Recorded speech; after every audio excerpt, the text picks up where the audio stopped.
daughter was in college and our son was going into the 9th grade.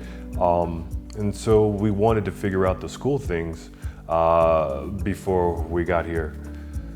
Tough one was for the college, but for my son's school, the international school, junior high and high school, it was pretty easy. We looked online and then we got a referral for a school called Park International.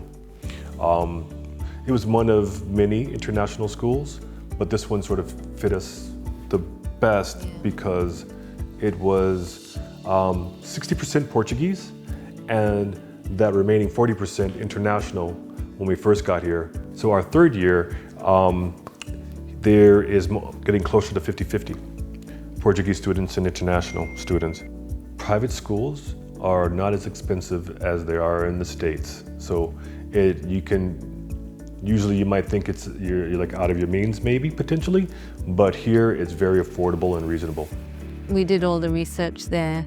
We sort of interviewed the schools and just did a lot of research, and then we landed up. Interviews the schools on Zoom. Yes. Yeah, so we did that. Yeah. We did a lot of that.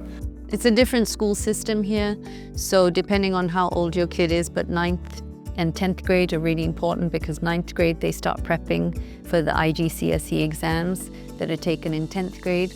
So if you arrive in the middle of 9th grade or after that, it's going to be very hard because the curricula is completely different to the one in the States. So if you're planning a move with a child that age, either do it after 10th grade or in 8th grade, because those 2 years are really critical because of planning for the exams. Okay. Well, our school's... It's a private school. It's a private school, private international school, but we were in public schools in Seattle.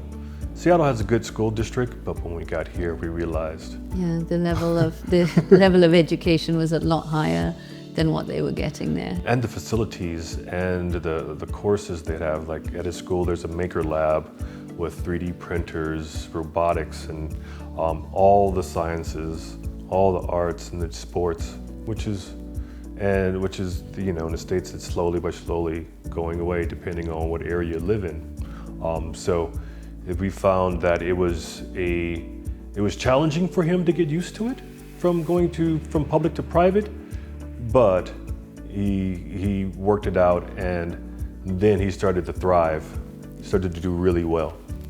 Yeah. So for our daughter, she took a year off. She wanted to get to know the area, and so she took a Portuguese language class initially, and that was for a semester. And she came out with a B2.